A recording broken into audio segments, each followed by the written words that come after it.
guys are ridiculous. These guys are ridiculous.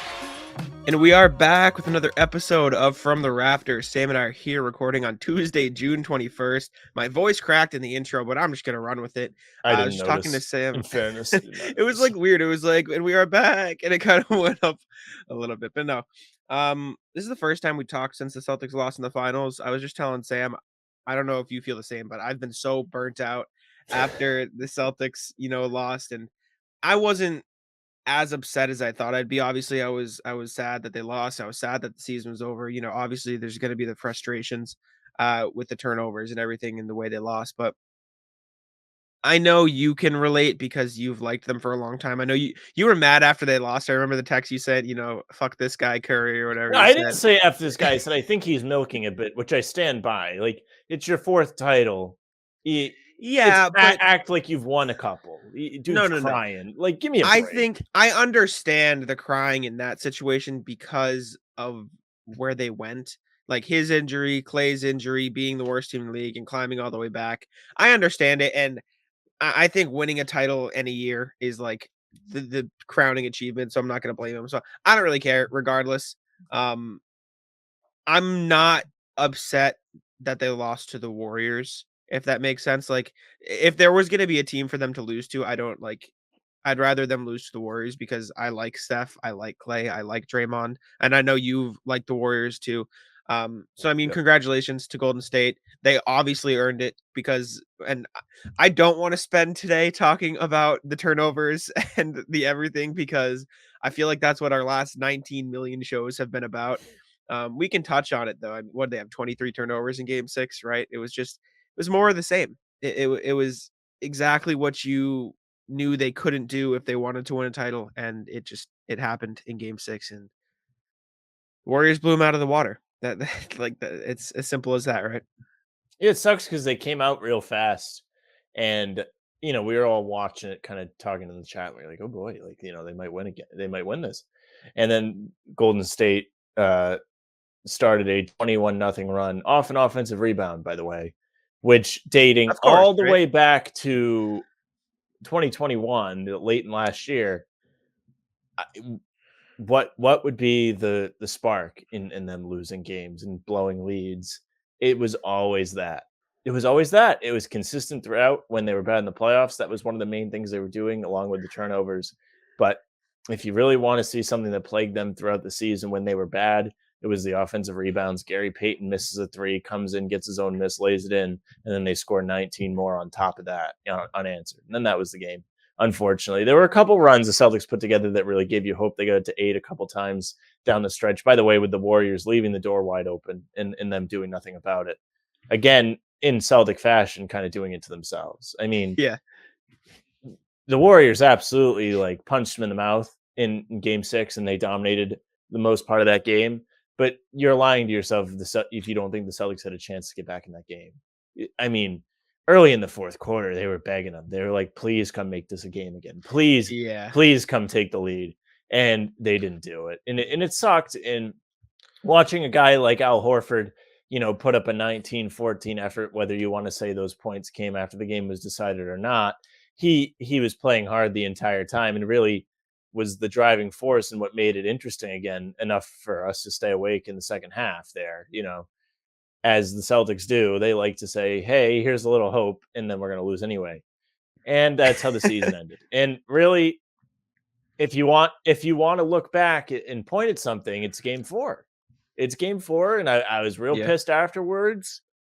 And today I am still pissed about it. That was the series right there. You had a chance to take a commanding lead. I mean, we just saw them lose 3 in a row, so I guess you really can't say they couldn't have lost the series regardless if they were up 3-1. Yeah. However, like, you scored 6 points in the last 7 minutes of a game that you were winning in the fourth quarter at home with a chance to go up 3-1 and take a commanding lead in the finals. I mean, as much as the turnovers and the offensive rebounds were issues, I feel like that was also the story of the season. Like they just never were able to capitalize. They were never able to, string a consistent offensive flow together for long enough to capitalize. It happened in games 5. Like they'll make this push and then they Yep. just fall flat again. And obviously, game 5, the Warriors were the better team, but Boston had the lead in the third quarter, right? Like they had every opportunity to keep that momentum going, and then Jordan Poole hit a 3, and then the Celtics kind of fell apart. And then in game 6, right, they came out hot, and then it just died after the timeout. And no offensive consistency whatsoever from the side of the Celtics in the finals. And realistically speaking, in the entire postseason, they kind of rode the back of their incredible defense, which rightfully so. That's what got them there. But the offense is a mess and needs addressing in the offseason. And that's what I think we're going to be spending the majority of today talking about is the offseason because it's time for that. Um, but before that, I do want to talk about Jason Tatum just because you kind of have to Yeah, right. after that finals. And there's nothing really else to say besides he was bad, 3 words, like that there's no other excuse for it, like, he didn't play up to the standard that people have set for him. I would bet he didn't play up to the standard that he sets for himself. He just had a bad series, but that doesn't mean it's time to get into this, I've seen trade Tatum, obviously, that's not a hot take, or not common take you see, but you've seen people say it. You see people, "Oh, Tatum can't be the number 1, Tatum this, Tatum that." Stop. Get over it. Like that's he had just because he had a bad series doesn't mean he's not the best player on the Celtics team. The best player the Celtics team has had since what? Paul Pierce, Kevin Garnett. Yeah. Realistically speaking, he's a generational talent at this point. He's a top 10 player in the NBA. He's on the Celtics and they have a good team around him. He had a bad series. It's not the end of the world. He's 24 years old. And I every time I say that, people are like, I'm sick of the age argument. I'm like, but it's factual. He's 24, right? Like, that's just a fact. And people have won before. And my buddy who's not a big basketball guy, but he started following a little more. He's like, well, Kobe was winning at this, and I'm like, yeah, but he's not Kobe, right? Like Jason Tatum is not Kobe Bryant. I There are don't want to very hear few about Kobe people. anymore either. I'm sick of that. I'm sick of Tatum making Kobe everything. Like, I don't want I mean, I know that's not what you're I doing, understand. No, but no, no, no. I know. I've seen so much Kobe in the last month and a half. I've had enough. It's just because, and I hated that too. It's just because he has that picture of him and Kobe as his profile picture. And that's just because they were friends, right? Like they were very close before Kobe passed, and he's had that forever, and people just started to pick on him for it.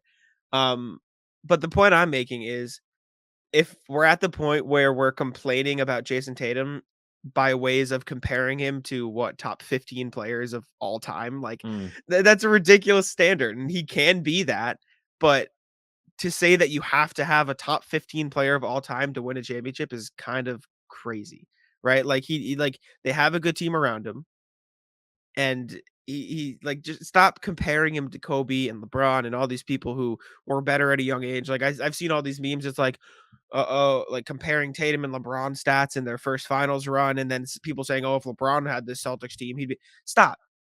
Like it's ridiculous. Jason Tatum had a bad series, and if you want to extend it, he had a bad 2 series, right? He was rough in the Miami series with the turnovers, but he had a bad series in the finals. He didn't play well, and the Celtics lost largely because of it and their own internal issues that they have to figure out as well. But stop comparing him to Kobe Bryant. Stop comparing him to LeBron James. Let him be Jason Tatum and like just stop. It's just Celtics fans, and I stand by this, and I've said this multiple times on this show, are the worst.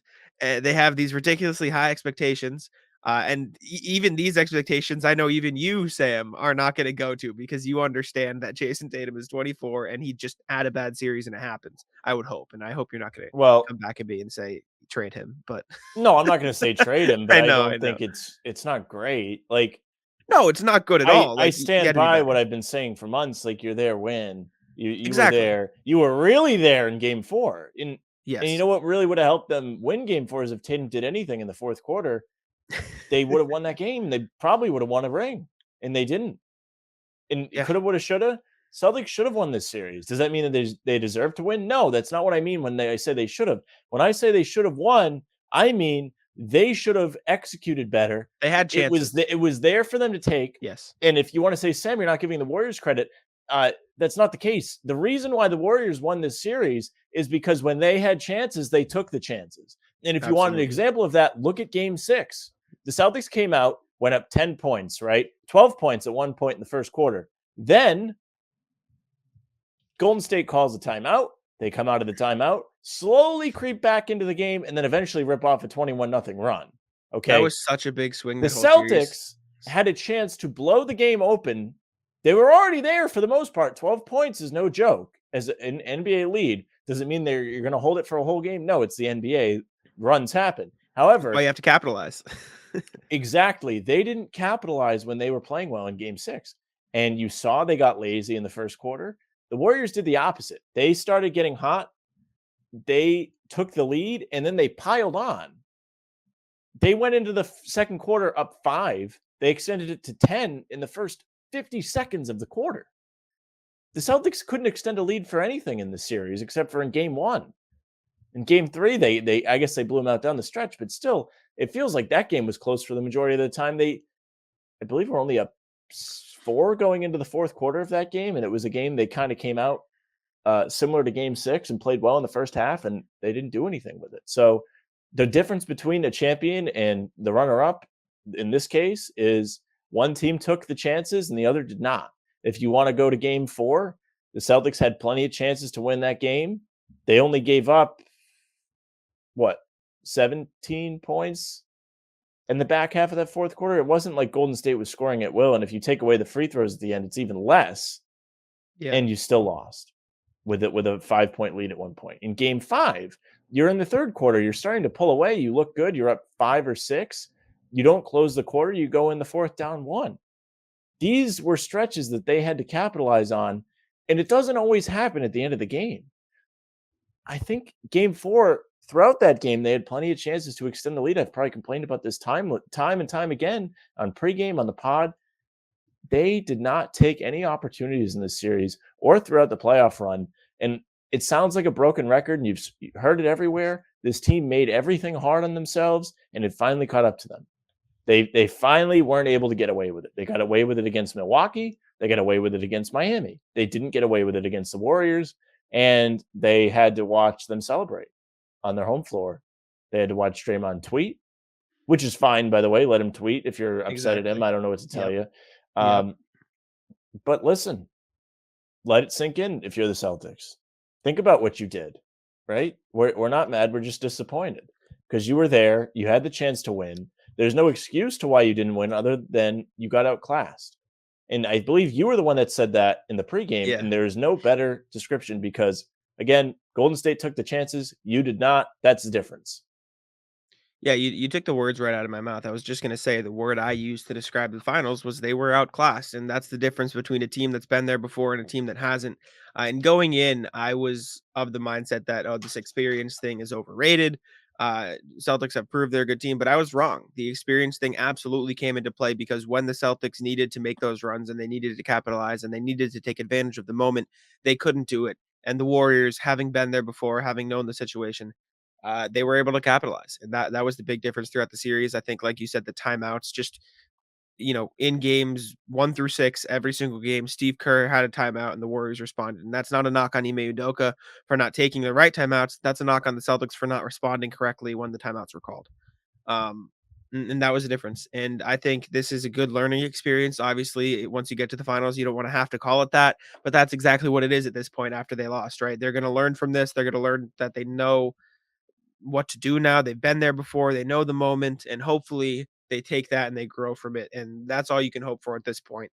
But that's not to take away from the phenomenal season they had, right? Like this was one of the best Celtics seasons I've gotten to watch in a long time. Obviously, the first half was painful, but the way they brought it back and the postseason run they had was amazing, right? And just because they lost in the finals doesn't take away from that. It might take away from the overall viewpoint of the season for most people because you were there and you had that chance. But in the grand scheme of things, this was just an amazing season by the Celtics, and they surpassed a lot of expectations, I will say, because I remember in our preseason predictions, I think I said something like, get to the second round. I think that's a good goal. If they get to the Eastern Conference Finals, that's a bonus. And you might have said something similar. Maybe you were hoping for the Eastern Conference Finals, but the fact that they got to the finals, especially after that start, surpassed all the expectations I had for this team. So I was very pleased with the way they played, and this is a perfect building block for the future. And they'll have even higher expectations next year. I'll put it that way. I'll tell you one thing I did say in the preseason is that Golden State would be good, and here they are. That you did. Um, That you and did. I stood by. I didn't understand why people didn't think so. I just was like, listen, they got their guys back, man. I don't know what else to tell you. That's a good team right there. However, it's possible for on the Celtics side of things, both things to be true. Did the Yeah. Celtics have a great season? Absolutely. This is the first time they've been to the finals in 12 years. Fantastic. You didn't lose in the Eastern Conference. You finally got over that hump. I remember watching the game 7 of the Miami series and really thinking, oh my God, they're going to blow this. Oh my God, they really can't get over this hump. And then they got lucky. Butler missed the shot and they go to the finals. However, stand by it. You were there. You should have won. And it's not like you came out and you were like decisively the worst team. You were up 2-1, had the chance to go up 3-1. You didn't take it. So it's possible to be proud and disappointed at the same time. I think that is the correct disposition to have with this team. I don't think you should be ripping them, but I don't think you should be throwing a party either. I think they deserve their praise, but they've got work to do. And I think it's kind of a loser mentality if you're just thrilled that they made the finals. Like, were they 18-21 in January? Yeah. But they were 51-31 at the end of the year, and they were looking like a team that had that record. It's not different. The circumstances don't do anything for me. The circumstances that matter are you were in the finals with the golden chance to go up 3-1 and you didn't take it. That at the end of the day, if you're the team, is what I want to be the takeaway. Not that it was great that you made it there, because it is great they made it there, but it's not the job done. You don't hang banners for that. And at the end of the day, you failed on the big stage. And if you're listening, you can get mad at me all you want. I'm telling you, it's possible to be proud of what they did, but disappointed at the same time. And Of then course. I'm both, but I'm more disappointed. Both are true. Both are true. And I think it stings more now because we're still only a week out, less than a week out from them losing in the finals in the fashion that they did. Essentially not showing up in spurts, which was very frustrating. But I'll put it in perspective. I went over, if you're watching on YouTube, you saw me leave the screen. I got my iPad because I have notes from our previous shows. And let me read you some of the notes I was writing on December 30th, Sam.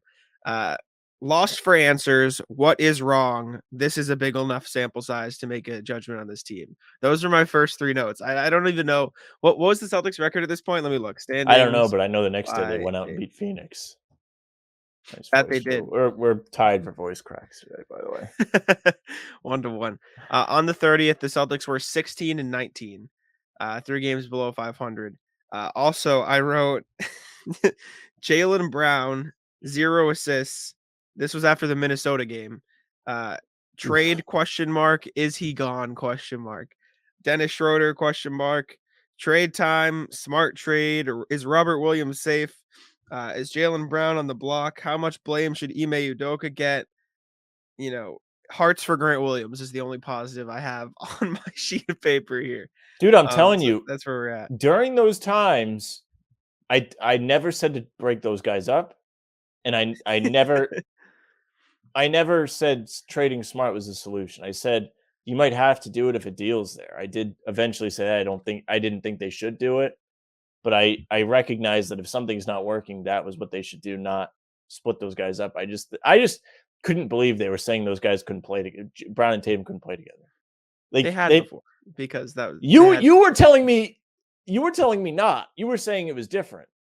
And What do I you was mean? like, you were saying when they made the conference finals runs the first 2 times, it was different. I agree. I still stand by that it was different. But listen, it doesn't matter. It doesn't matter at this point. I'm not gonna. They did it. Yes, you're right. We don't have to talk about that. My point is, a lot has changed in those months, and a lot of people have shut up, and a lot of people have been proven wrong, which you love to see. And the biggest thing that always pissed me off the most was the Ime Udoka slander, because I never understood that. I think, like you, I've always say, never been a blaming blame the is coach lazy. guy, and you just said blaming the coach is lazy. It's a loser Absolutely. thing to do. The coach is not the guy out there on the floor. If you want to blame a coach, There are very few times when it is allowed. I think blaming the There are coach some is times. only really appropriate in a playoff situation, because that to me is where a coach makes his money. When you want to compare like a Steve Nash to somebody else, or people like to throw Doc under the bus with his blown leads. Budenholzer in 2020. I mean, Budenholzer wouldn't Bud- be employed if KD's foot wasn't on the line. He wasn't good in this. He wasn't good in this series this year against. I know the he Celtics. wasn't. He stood by George Hill no matter how many times he proved he should not be on the court. Brutal.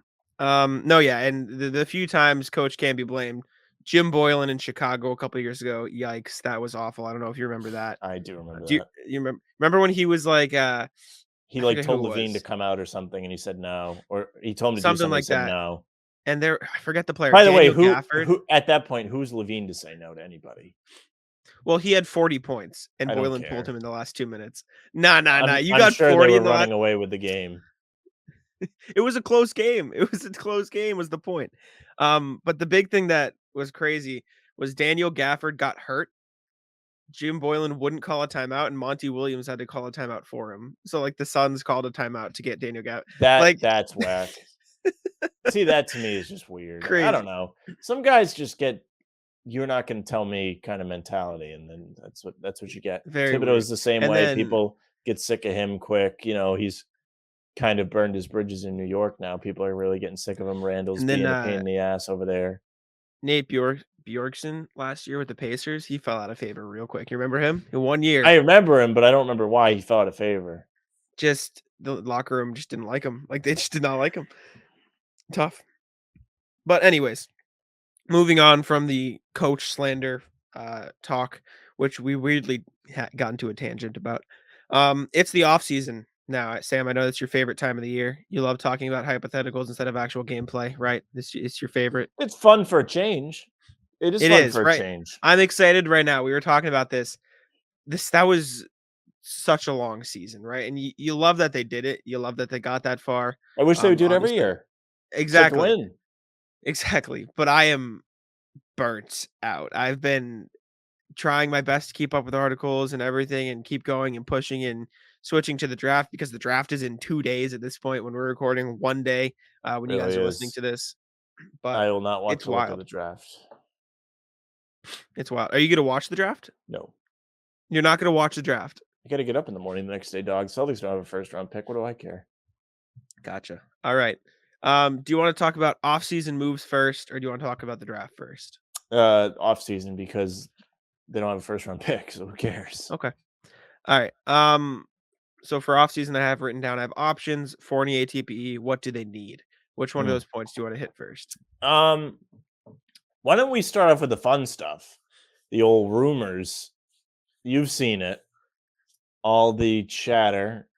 The old friend there, Kyrie, is once again Uh, reportedly burned his bridges, and the streets are begging for Kevin Durant to come along. However, today I realized he signed an extension. I no longer have interest in that because he's going to be old and they would have to pay him a lot of money if for some magical way they got him to play on the Celtics.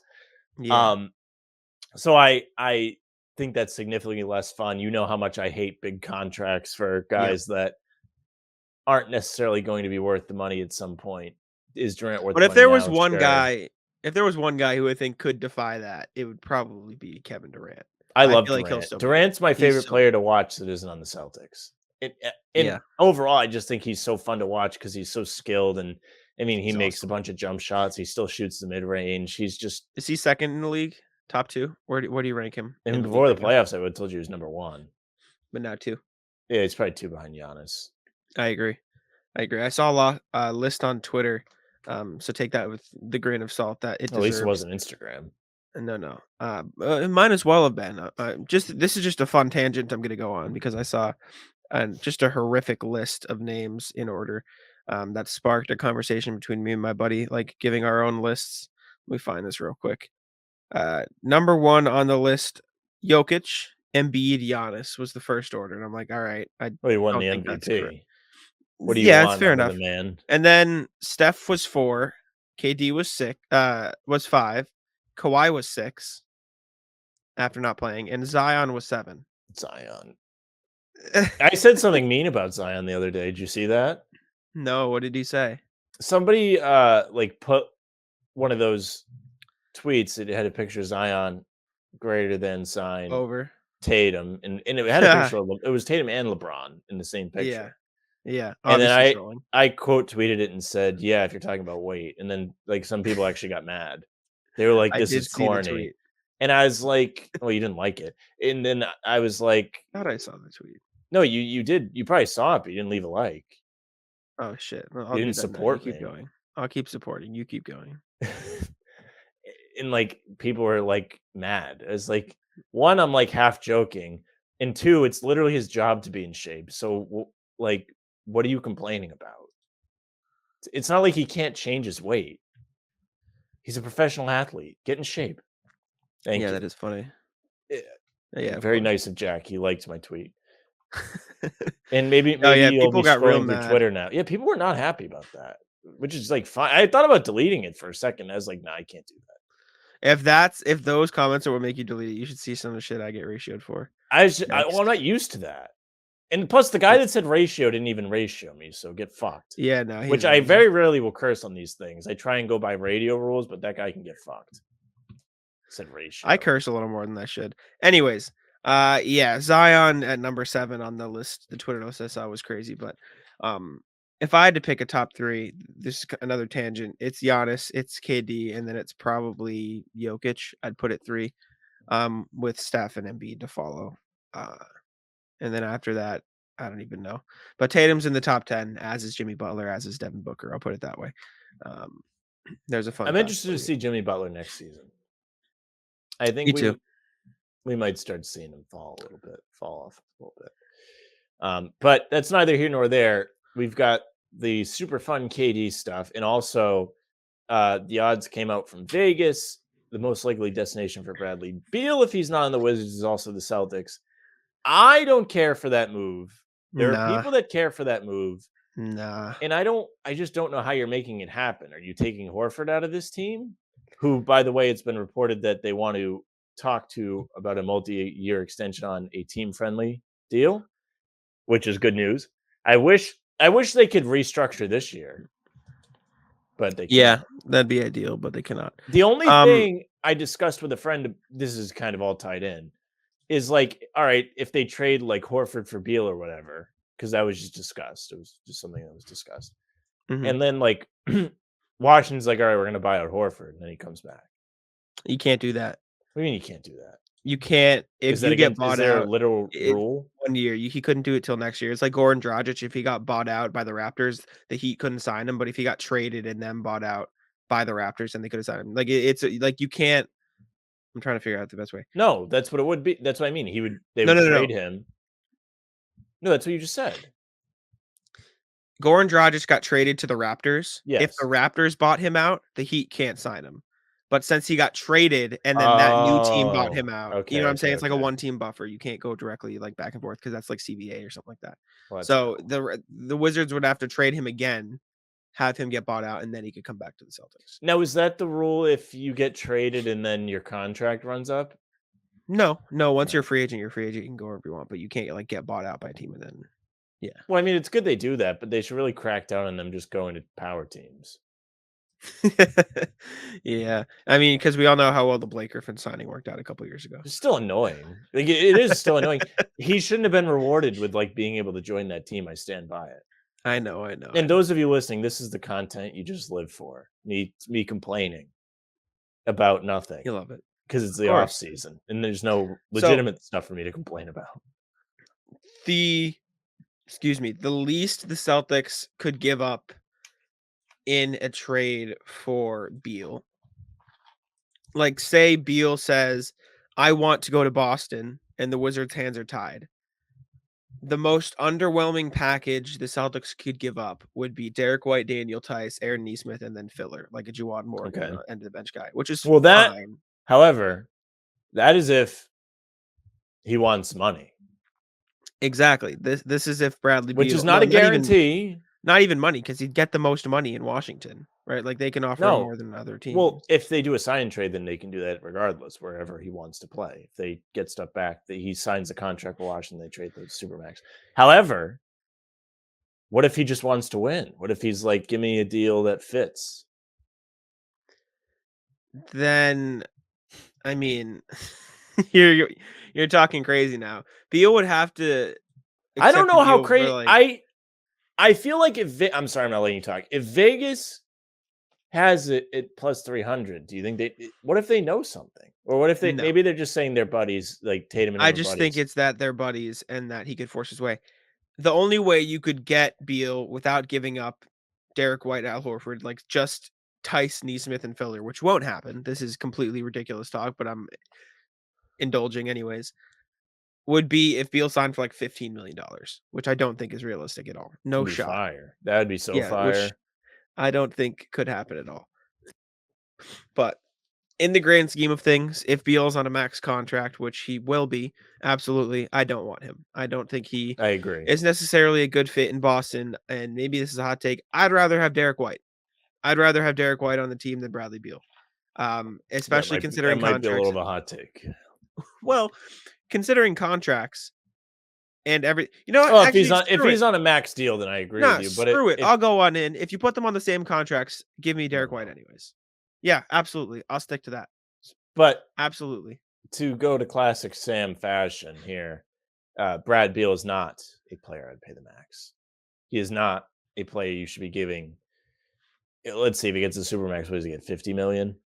He'll have That's 50 a by the end. joke. He should be getting half of that. Actually, let me He see should here. get I can half. tell you. 25. Yeah, I think that's 25 is what appropriate. you would pay him. Let's 25 see. is appropriate. I can tell you exactly what he'd make. So if he gets the super max from the Wizards, he would get 55.9 million by the end of his 5 years.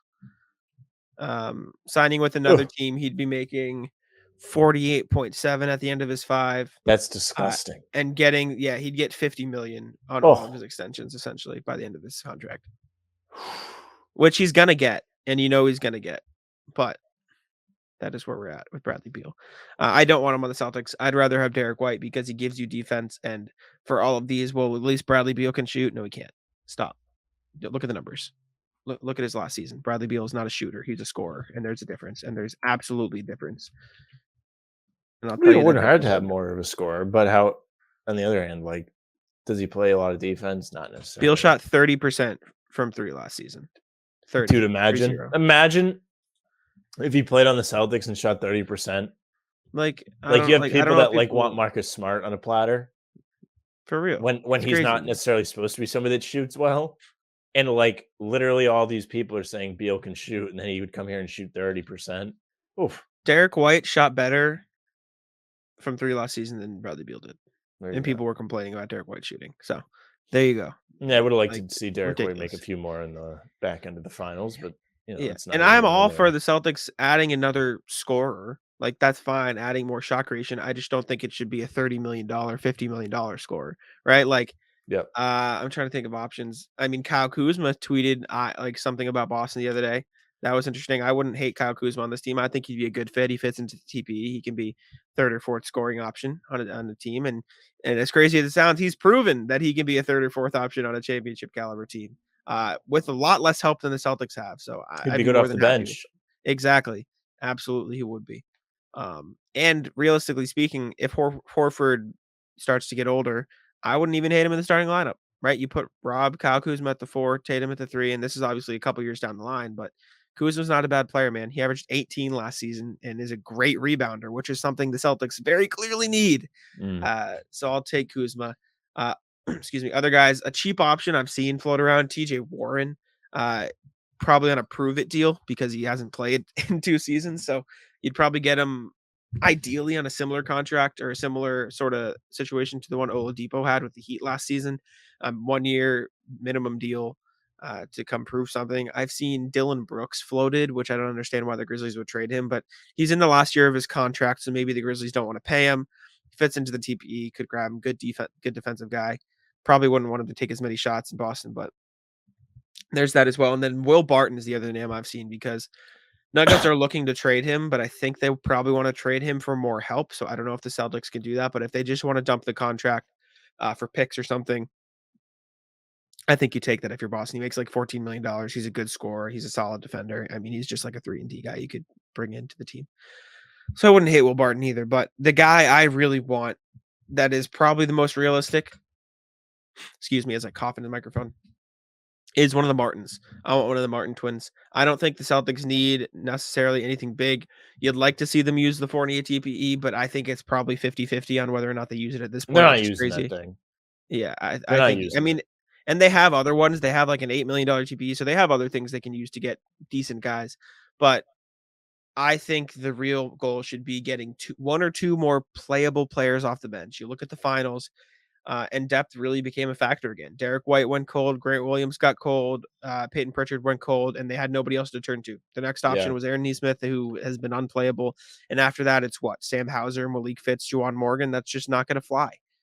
So you need an extra guy to come off the bench at the wing position, maybe two that can get minutes. And I think Cody Martin and Caleb Martin are the two ideal ones. I think Caleb will probably end up going back to the Heat, but Charlotte is in a constant state of not knowing what they're doing. So if the Celtics can steal Cody Martin for $3-4 million a year, maybe even the full MLE of 6.5, I wouldn't hate that. Right? He's a phenomenal defender. He can hit his threes. Like, excuse me, what did Cody Martin shoot from three last season? Because I guarantee you it was something good. I have no From three clue. last season, Cody Martin shot 38.4% from three on 2.2 attempts per game. That's almost exactly what you'd want from him in Boston.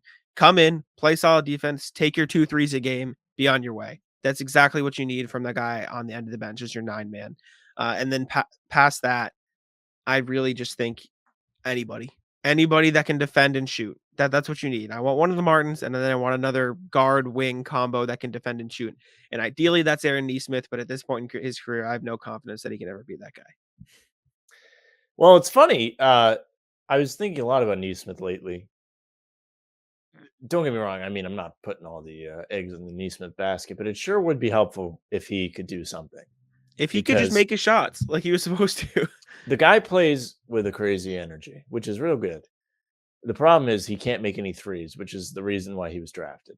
So if he's able to start making threes, which is, easier said than done, I think there's a mental aspect to that going on with I Neesmith mean, too. did you hear what he said in his No. exit interview? He basically said, "I'm a phenomenal shooter, and I know that. It's just about being better and breaking the mental thing." And I don't think he wants Yeah. to play in It's, summer league either, which is crazy. But I mean, at a certain point, wild. what is it going to do for you? And I Also true. saw Keith tweet about or Greenberg tweet about Grant not playing summer league last year, and he played great this season. So True. who knows, man? It could be a real good thing for Neesmith, but he would be a big help if he could do something.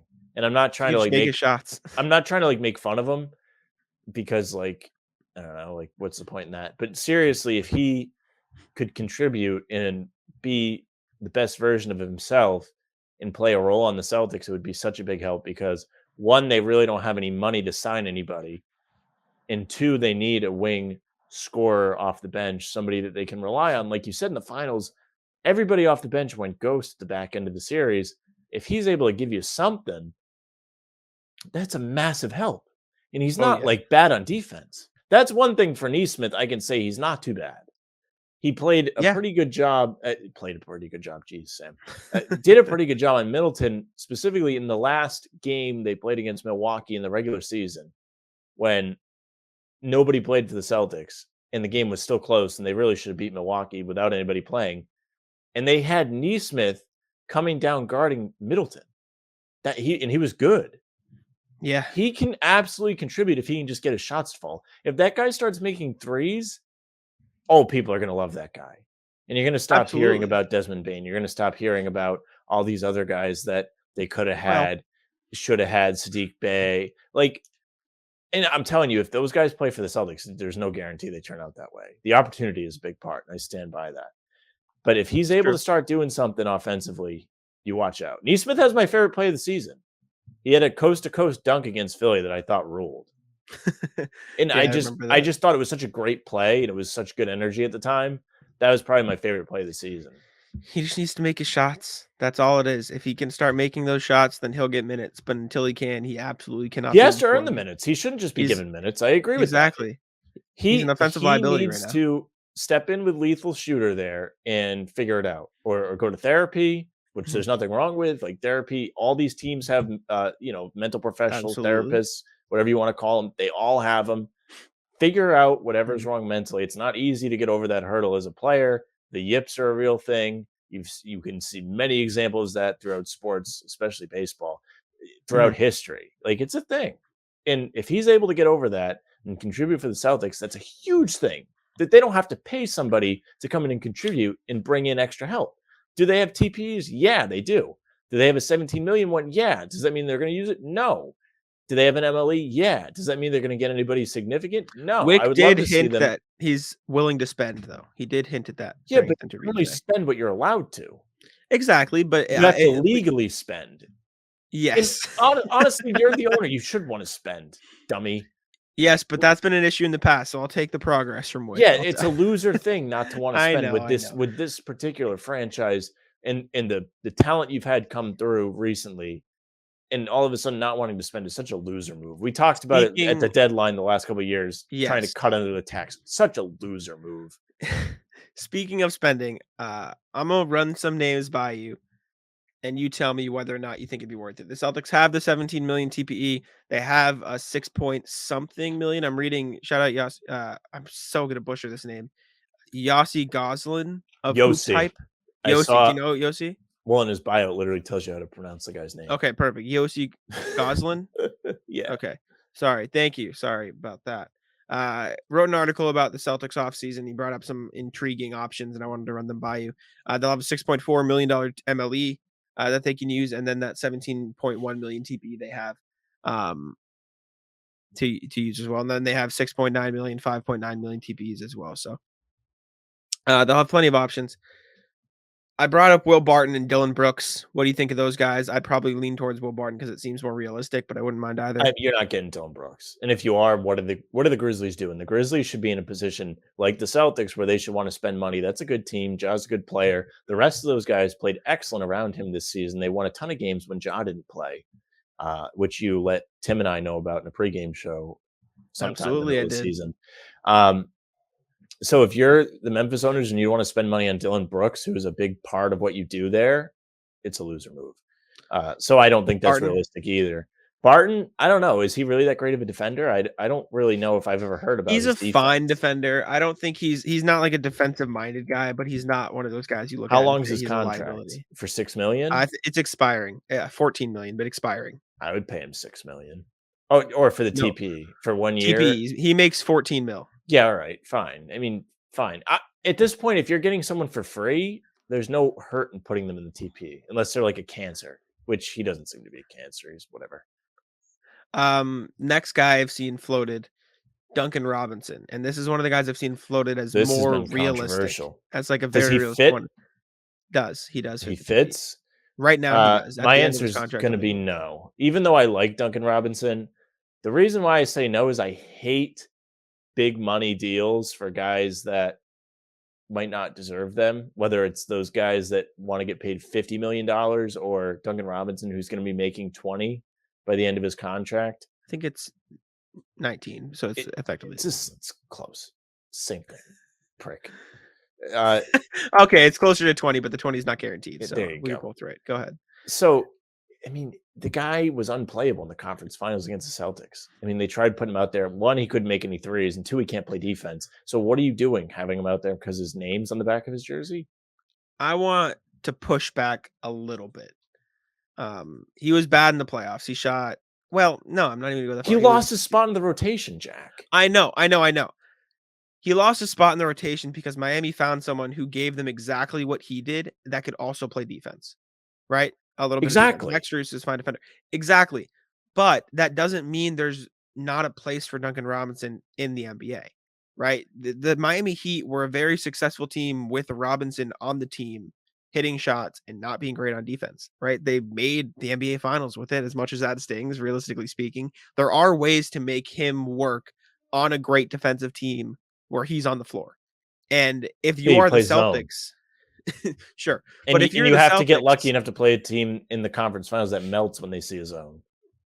if you're the Celtics, you have the personnel where he can get 20 minutes a night, right? And paying X amount of money for 20 minutes a night is not great. But when you consider the fact that Miami probably just wants to move him and get off the contract and you'd get him for basically free, I make that deal. Realistically speaking, if he fine, I'm just presenting my argument. If he can get, and the notion that he was a bad shooter last season is crazy. He shot, what did he shoot in the regular season? He shot 37% in the regular season, which isn't bad. at all. I think that'd be what, top 3 on the Celtics, right? Like he's a good shooter. And then in the postseason, he shot 38%. Like Duncan Robinson being a bad shooter is the equivalent of Marcus Smart being a phenomenal shooter. I'll put it that way. Right? He just came down a little bit. And if he can get like even halfway between his historically great shooting, I'm going to repeat that. His historically great, never seen before shooting percentages on that volume. And this season where he was probably a slightly above average shooter, in between that makes him the best shooter on the Celtics. So if you can get 20 to 25 minutes out of him in the regular season where he's making those shots and providing just elite spacing and the off-ball movement we've all begged for the Celtics to do for their entire the entire formation of this core ever I've been begging, I don't know about you, for just move a little bit off the ball. Just find some space. Don't stand there while Jason Tatum hits ISO shots. Duncan Robinson is amazing off the ball. He can move around, he can do whatever they need. They can set screens for him and they can run plays for Duncan Robinson where Jason Tatum would have so much room to work and make the right pass. If you can get him on here to do that, I think you do it, especially because he would probably be free. Free. Easy pickup. Not going to cost you anything. If anything, you dump Aaron Nesmith to Miami just because you want to get off that contract. You bet your Maybe ass you'd send Nesmith down there and he'd play good too. Of Tell you course, right now. but my point is you bring Duncan Robinson in here because he has proven that he can play. And even if you get to the playoffs and you can't have him on the floor because of he's not good on defense, he's still going to take a huge weight off of the Jays in the regular season. He's still going to be a great regular season player. And in the playoffs, if you need that extra scoring boost, you have an elite 3-point shooter. And I'll stand by that. He's still an elite 3-point shooter. So that's why I make the deal, especially because he's FREE free right now because his value is at an all-time low. And I can't imagine he's ever going to shoot any worse than he did this season. And still this season, he was an above average 3-point shooter.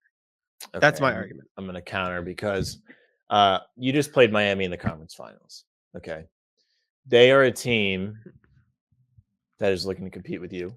They are a team that is somewhat locked with what they can do with money. And you letting them get off that, what right now is a bad contract, is not necessarily going to help yourself. Now, if it works out, which I mean, if they do it and it works out, fantastic. I'd love to be wrong. I'd love to see him play well here. He's local, fine. I love that more than anything. I'd love to see a local kid on the team.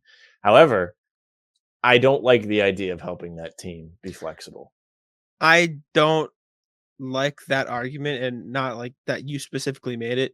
I generally, and you know this, push back on the argument of don't make trade with this team because of who they are as a team and where they are. Just because I think this is a move that could help the Celtics. And if there is a move that can help the Celtics, I don't care about what the other team gets. I also don't want them to be tied up down the road because this is a chunk of money that you're going to have to continue to pay him. And the problem with that is after this season, right, the reports right now that I saw from that guy, Yossi, that you just cited, he's the source on this too. Horford's going to take this team-friendly deal or whatever. You're finally going to have a little bit more flexibility with what you can do. I don't think you will. I don't know how it works. You're probably more. I hate money. I hate talking about money because I never know how it works. Not like this isn't because of like some intimate knowledge I have that you don't or anything. It's just because I think the money that Horford gives up in his team-friendly deal will probably go to paying Grant Williams and probably go to paying Peyton That's Pritchard. fair. That's fair. Okay, That's fair enough. But regardless, even if, I mean, listen, you have bird rights, so this doesn't necessarily apply. But okay, you can use it to pay somebody. And Sure. whether it's Duncan Robinson or it's somebody else, who's the better fit? You don't know because you don't know who the other person is. I am also of the belief. Nonsense. Yeah, I'm also of the belief that Duncan Robinson will never play worse than this, which also means that his value will. I think that's fair. I think that's very fair. I think you trade for him, and not only will he be a good fit on this team because of the shooting, but I also think his value will recoup enough where you can probably trade him to another team for seconds and clear up that money you're thinking of if you really wanted to. So that's where I'm at. I'm all for Duncan Robinson, but other names, and we can run through these quickly because I do want to give you a couple guys that I want in the draft, even though I know you don't care. I just want to rattle them off. Marcus Morris, old friend, fits into the TBE. Clippers looking to trade him. See, I like that. There we go. This is, I forgot about that. I saw this. One, he can wear the same number, which I like. I think it's weird if they don't wear the same number. It looks strange. Mhm. Cantor, number one example, and look how well he played. Two, Marcus Morris is a good scorer. He plays good defense, and he lit the Celtics up back in December when they decided Mhm. not to make any threes that day, and they kept shooting them. Yeah. That was a big Marcus Morris game. He would be an excellent person to have come off your bench, and he's tough. He would probably like him and Ime would feed off each other, making fun of these like soft guys on the team, like telling Tatum to Yeah. like calling him names and stuff. Oh, that would The be so only awesome. the only downside is the reports say they want to trade Morris to facilitate a bigger improvement. But if they get to the point where they just want to get off the contract, the Celtics are there with the DP, or let's say this magical, mythical Kyrie Irving deal happens. The Clippers send out Reggie Jackson, Powell, Luke Kennard, and Marcus Morris, but the Nets can't take on that much money. Celtics right there with the TPE to facilitate the deal and take on Morris. You know what I'm saying? Mm. So there are avenues where that deal could happen, but right now it looks like they want to use him to improve. But if it gets to the point where they just want to get off the money, Celtics are there, could give him a second, blah, blah, blah, TPE easy. The last two guys are MLE names. Obviously, there was Cody Martin, who I think is my ideal fit, but the two names that Yossi brought up, Yossi, right? I keep messing that up. I feel like okay, Yossi. Yossi's great. Love it. Bruce Brown and Gary Payton the second. Bruce Brown. I've been hammering the Bruce Brown train since the first round, but really before that, I just think it's again Since awesome. last offseason. He's from the area. I think that's awesome. I don't think he's going to fit in the money. Pat Connaughton is another guy I'd really love. I don't know if you could. If I'm Milwaukee, I'm telling the Celtics to screw if you want to do a sign and trade for Connaughton. But you can make him fit into the TPE. I don't know if that's how it works with signing trades. I don't I have think a you feeling can, it's but not the way that can work. But if you can find a way to get that guy to come play for the Celtics, that would rule. He Mhm. could play defense. He made every big shot in the Milwaukee series. He was a big pain in the ass.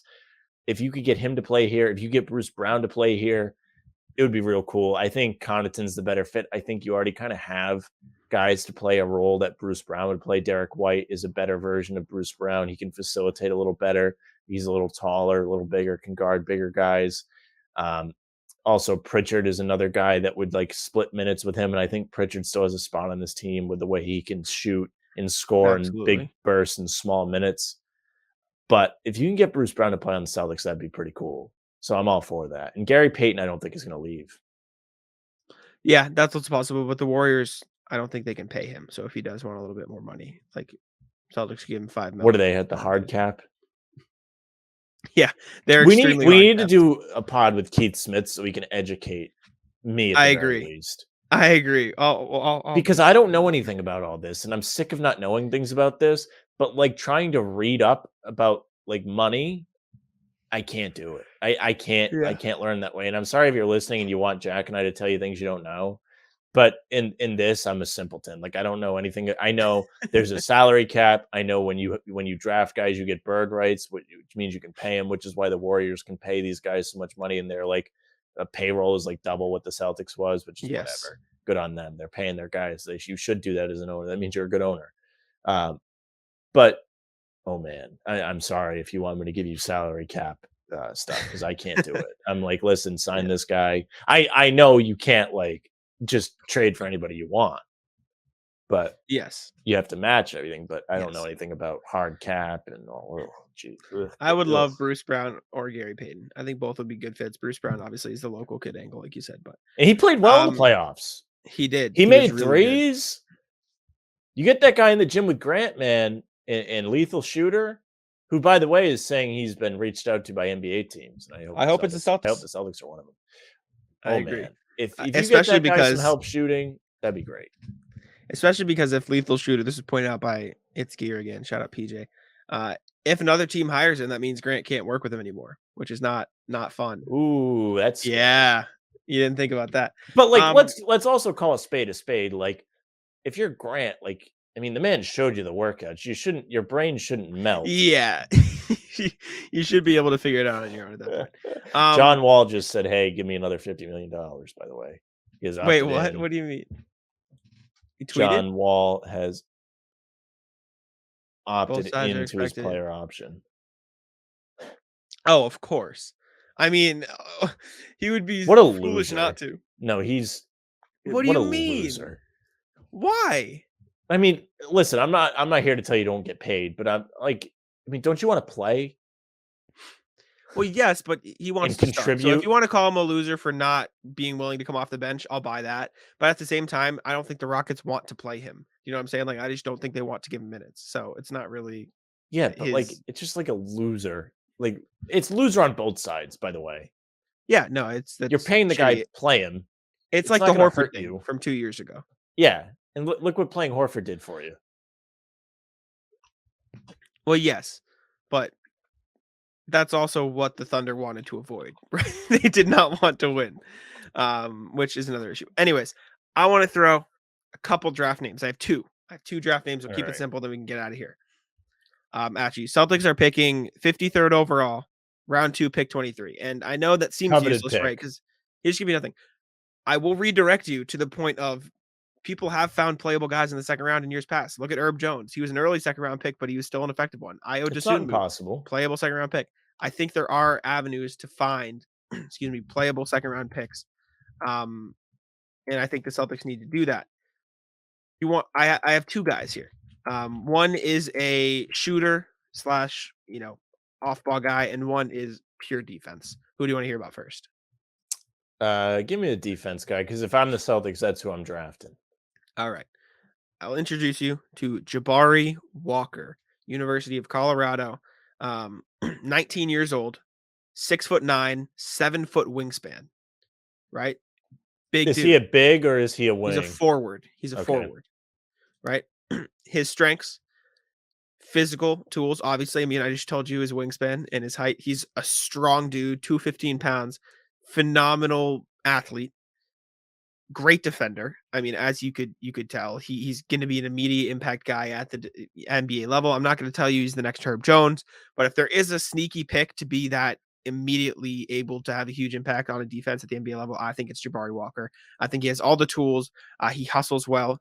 He knows where to be, and he's able to bully guys down low. The one gripe is that he's not able to stay super quick on the perimeter, which is something he can work on and could hurt him in the Celtics defense, but if at this point, like that's a minor thing to worry about with the 53rd pick. He's got the tools to be a great defender in the NBA. He's great at, and get ready for this. He can drive well aggressively. He can cut off the ball and he can rebound. If you're talking Celtics, those are three things you probably need off the bench. So I like that for him as well. And he's got good potential as a shooter. He shot 40% as a freshman on very limited volume, but that cut down to, I think, like what he's shooting his sophomore. I think he shot like 35%, something like that. And he's a sub 80% free throw shooter. So I think that's where you have to make the connection. Like maybe it's not going to stick at the NBA level. So he's not an amazing shooter. He's not a scorer. The shooting upside isn't there, and he's not a playmaker. So the offensive game is a little like raw still. But for the Celtics on offense, all he would really be doing, is cutting off the ball and shooting, and he's like pretty decent at those two things. So the defense is why you would take this guy. And at the 53rd pick, if he's still available, which he probably will be, I think he's like 60 something on ESPN's big board, but some places have him going like mid 40s, His name, etc. Jabari Walker. Okay. Jabari Walker. You've sold me on him, but I mean, I think you sold me on guys last year too. I sold you on Austin Reeves last year is who I sold you on, and I was absolutely correct on Austin Reeves last year. Well, I'll tell you what, if you're drafting this late in the draft, I think what you really need to draft is an athlete. It sounds like he's an athlete. He's absolutely an athlete. You need somebody that can defend. I mean, think of guys that have been successful out of the second round. Draymond Green, Jimmy Butler in the second round, or was he late first? I think he was in the second. Late first. I think he was like 30. I think he was 30th. Okay. Herb Jones, right? Like and he's not even super successful, but guys that are just athletic and they can defend are going to get themselves minutes, and that's how you become a better player. Now, who's the scorer? His name is Christian Braun. He played at Kansas. Next to Ochai, he's the white guy. I know who that is. He's a real prick. I don't want him on this team. He's a good off the ball scorer. He moves really well off the ball. He's a sneaky athlete. Obviously, he hustles on defense. He's not the best defender, but he's better than Duncan Robinson, I would argue, if we're going to use that as our barometer. The comparison I made was a potential Duncan Robinson upside with the shooting, but a better athlete. So kind of like combine Max Strus's athleticism and stuff off the ball with Duncan Robinson's height because he is 6'7". I think Christian Braun has the ability to be that. It's obviously not there right away, but he's solid on ball defender. He's obviously a good shooter. If you know who he is, he shot 38% at Kansas, averaged Well, 15 I mean, points. I know Uh, a fair amount about colleges. You tell me guys on the big teams, I might know who they are. And plus, they played PC in yeah. the Elite Eight, Sweet Yeah, something 16, like that. Elite But Eight. I really like Christian Braun as one of the guys, and then I'm really intrigued with Jabari Walker as well, and I'm glad I sold you on him. Keep an eye. He's projected to go 40s right now, so he'd have to fall a little bit. But I really like him in the second round for the Celtics if he does get that far. And Brad outside of Stevens that, talked to the press today, and he seemed excuse me, like the team's not really going to bend on that defense first thing, which is good. good because I think that Jabari made them Walker. real likable. No, There you that's what go. I'm saying. It fits right in. Brad said that they've got the okay to spend or do what they need to do. I mean, this is a good day for us to do a podcast. I mean, we've got an hour, and we haven't even talked about Brad talking today. There you go. We might have to save that for next time because we could probably wrap up soon. But Oh no, come on. Just quick. I mean, we got to talk about it. all Jack. right. We You hit me with today. it. You lead it. I also apologize for not muting my mic. I missed the mute button and just coughed right in your ears. So I'm sorry. I didn't even hear it. He talked today. Hold on. Okay. Lead the conversation then. Well, it was hours ago. I got to find the tweets now. Give me a break. All right. But yeah, Jabari Walker's my guy. I really think he'd be ideal for the Celtics 53, and then Christian Braun. I also like. I don't know if either of them will slip enough for the Celtics to take him, but they're second round guys, so I just went with it. So I'm hoping I sold you on Jabari enough for you to root for him on draft night. I will. I'll be in my sleep, but I'll tell you what. I'll be rooting for him in my dreams. Root for him, please do. I appreciate that. Yep. So Brad Stevens talked about using the big trade exception. He said we've got the okay to do whatever we need to do, which again is great. I'm glad the owner's Love willing to pay that. money. That's kind Love of what you're that. supposed to do. Stevens said, I think we need a little bit more playmaking. I think that's real. That's what he said. What do you think of that? I'm glad that they're willing to spend finally. I think, like you said, it's probably a little bit overdue. I don't necessarily know if it means anything in the grand scheme of things. Like the TPE, I still am like 50-50 on whether or not they'll use it. They just have that 6 point something MLE. If this is hinting at a big deal that they're willing to pay a guy, I really hope it's not Bradley Beal because that would frustrate me. That he is here. If anything, I'm sold on. I'm not even that sold on Donovan Mitchell. I mean, he'd be a better fit than Beal, but he's not a good defender, so I don't know if that'd be a great idea for the Celtics. And definitely not Rudy Gobert. I know we're talking defense, but please, no, I don't want Rudy Gobert. No. And that's not to say I don't think Gobert's a good player and could help a team be a quality team because I do, but I He just doesn't don't help think he his fits the team. Celtics. No, not at all. Stevens on the offseason needs a little bit more scoring, consistent scoring off the bench, and I think we have some short-term needs there. But I believe in a couple of the guys that didn't get to play as much that they will improve. So again, bench scoring, another thing you might be able So to find. is that hinting in a at Neesmith, do you TPE. think? Could be he's hinting at Neesmith. or Could be Hauser? Neesmith. Hauser's another guy. You want to talk about Duncan Robinson? I feel like he's got Duncan Robinson potential. That guy can shoot, man. Every time he shoots, I think it's going in. He can't really move, right? He's Yeah, that's the only issue. But you can. Oh, I don't know if you can learn that. But listen, he can shoot, and that'll get you on the floor. I wouldn't be surprised to see him play rotation minutes in some games in the regular season. Yeah, That could be something that they improve on. You would hope he makes that. Brad said Tatum, Smart, and Rob, none of them are going to be, needing any kind of medical surgery. Just Good. rest. Just Very rest. happy. Love that. Which is Needed really to hear that. great, especially Rob. He said he really felt Rob played well in the finals and he looked healthy out there, despite having knee issues throughout the last the two prior rounds. So that's another great thing. And Jack, we've had a little extra free time here without any games on, any pre-games, halftimes, pods to do after every single game. Have you got the chance to watch Hustle? As someone that does not watch movies, I have not, and I know you I should. need to, and I You should watch absolutely it. will. It's actually really absolutely will. I'm going to. I just have not had the time nor the energy. When I haven't been writing about basketball for my actual job, I've been doing anything other than paying attention to basketball, if that makes sense. Like I'm just watching YouTube. It's I'm good. going out. I played golf once. I shot a 49 on 9 holes, which is generally bad, but for me, that's pretty good for my first outing. Never played golf. Very fun. You should try it. I highly You recommend should come play basketball this week. I cannot this week, but I can Of probably the course. next week because Zoe's going to We'll be here this see. weekend. But then I'm taking her to the airport because she's going to Ireland. So she Again, not bringing she's you. no, she's going for a dig, an archaeological dig, which she's done multiple times in the past, which is very dope, very cool. But yeah, she's going for that for a month, so I'm bringing her to the airport to Logan. But yeah, but I'm down next weekend. I should be around. 4th of I July can come weekend. by. I'm not sure. I will keep you posted if they're going to play or not. If not, the weekend after that. I'll come one of these weeks. I'm absolutely terrible. I have no stamina. I'm terribly out of shape. But Got to start pounding the pavement, brother. I know. I've gone twice in the past few days, so I've been hitting the courts a little bit, and we've been running. We've been getting. Let us know what you guys have been doing to keep busy over the last 5 days. I mean, it's great. Please do. I can come home from work. I don't have to be super strict with how fast I do everything that day to make sure I can get exercise in, take my nap, get up in time for pregame, watch the Celtics, and go back to bed. It's so I can watch TV. I watched Hustle. I've never seen Stranger Things. Watched the first 3 episodes of season 1. I think it's fantastic.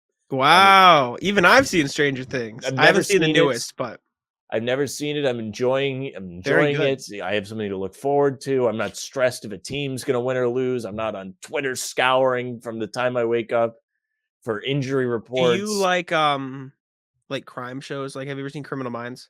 I've never seen Criminal Minds. I like Dexter. I don't know if You you've should seen watch Dexter. The Blacklist as your next summer show. Okay. I'm I'm gonna put that going to on have your all radar. kinds of time. I'm putting that on your radar. That is one of my top 3 shows of all time. That Criminal Minds, and I love Malcolm in the Middle. I'm a sucker. Tell you for what, that you show. got to watch, Jack. You got to watch these bad boys right here. I know. These 3 great movies. The I've seen original one of the Spider-Man Spider-Man movies. I Which one did you haven't see? seen the original. I saw the one. Jesus, this is bad. Oh, The boy. one where they went to the school dance. That's a good movie. What was That's it? a good movie. Homecoming? Was that one Homecoming? That's a good movie. Yeah, I've seen that. I like And I've that one. seen the one, and I barely remember the plot. Kendrick Nunn opting in to the Lakers. Shocker. The one Marvel movie I have seen that I can like vividly remember and that I enjoyed, I saw Thor Ragnarok. That's a great movie. Phenomenal. By the way, the guy that reported this is the guy that dates Malika Andrews. Very average looking individual. I think this is him. Leave him alone. Leave him alone. Dude, I'm telling you, that is when you guys told me that, I could not believe that. Is this him? Or am I oh yeah, no, that is him. That is him. You love to see it. Love it. Love to see it. There you go. Anyways. Title of the episode. Anyways, I think that about covers it for today. It's enough. Hopefully there's some more babbling. stuff. You know what we can do? If you're still next listening, time? I hope you enjoyed that. Please do. Do you know what we can do next time we talk? We can talk about who the Celtics picked at 53. Yes. Let's go. Well, there you go. I hope they don't pick AJ Reeves, who they invited for a workout. PC. Yes. Horrible. Guy was horrible in the tournament. Not good. Listen, look at this. I'm giving you college analysis. This is not something you get out of me. And I think Jabari Smith's fantastic, and I think he should go number 1. Jabari Walker, do you mean? Or are you talking about first pick guy now? The actual guy. The guy in the draft. Yes. Is he your top From guy? Auburn. Yes. Yeah. I'm not convinced Chet's any good in the league. I'm a big Chet guy. I love Chet. I don't think he's not skilled. Just look at him. I know. I think he's going to be very good. Anyways, we can talk about that more next time when the draft is done. Yeah. Maybe the Celtics make a wild trade. Maybe they'll trade into the top 3, Sam. Maybe they'll do something.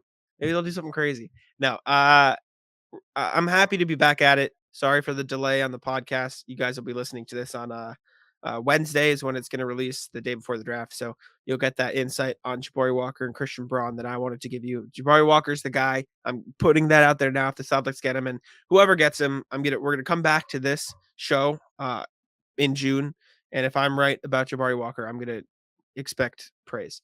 I'll need that validation. My Knicks are bad praise, my Lakers are bad praise, and my Warriors are good praise. You deserve it. 100%. And I admitted halfway through the season, Celtics are good praise, by the way. Of course.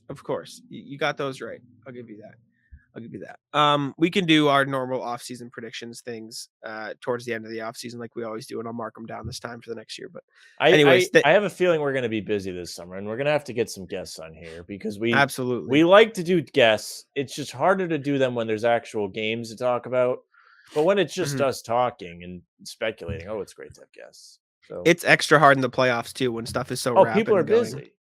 And in the regular season, when there's not going to be like breaking news and important games played every day, like you can get it easy. But we'll have more guests for you the offseason. And if you want somebody, let us know who you want to see. Absolutely, you can text, tweet at us, DM us. DMs are open on the From the Rafters podcast, Instagram. We technically have an email, from the Rafters17@gmail.com. I haven't used. It's just the email we use for the podcast account. I didn't. So if you want to email that, I'll take a look. But yeah, from the Rafters17@gmail, I believe is what it is. But anyways, you get an hour and 10 today listening to us. Who would have thought? We haven't talked in a while. We usually put out probably more than this in a week in the playoffs. Absolutely. And we should do some live stream episodes this summer too, like where we hop on the guy Boston Sports YouTube and stuff and like post. I would do them for free agency. I just don't know what the days are because I don't know if I have to work. I don't know either. We can figure out the timing. But anyways, thank you guys for tuning in. We appreciate it as always. From Rafters Pod on Twitter. Check that out. And I'll pass it over to Sam. Yeah, thank you very much for listening or watching. If you're on YouTube watching, you're on Guy Boston or Bannertown. I think that's what it still is. If you are, make sure you subscribe. Bannertown, we're getting up there. We're close to 100. Yeah, it's crazy, right? Well, we might have to change it to the From the Rafters podcast YouTube because it's basically all we post on there anyway. So if there's a name change, you're on there. You leave a like, you subscribe, right? Leave a comment. I'm always on there. I go on and boost the ratings a little bit, right? Love it. If you're on the streaming services, make sure you follow us just in case you want it at 6 a.m. on the day of. That's when they usually drop. And if you want them on Twitter, you can follow at From Rafters Pod. Jack's been excellent with tweeting them out ever since we did that, and is no longer needing to be reminded every time we do a pod. Which for a while was hurtful. I was like, oh my gosh, I know. But if you want Jack's articles, dude's working hard. He's everywhere. I think you should follow him at Jack's One NBA. And if you want me to, I don't know, I'm not really complaining right now. There's not a lot. If you want me to see me be mean to Zion every once in a while, you can follow me at Sam LaFrance NBA. Who knows? Maybe you'll see me start writing soon. Who knows? We did a little bit in the finals. Right, a little warming up, rehabbing, right? Like tears his ACL, starts warming up a bit. At Sam LaFrance. That's our show for today. Tic-tac-toe.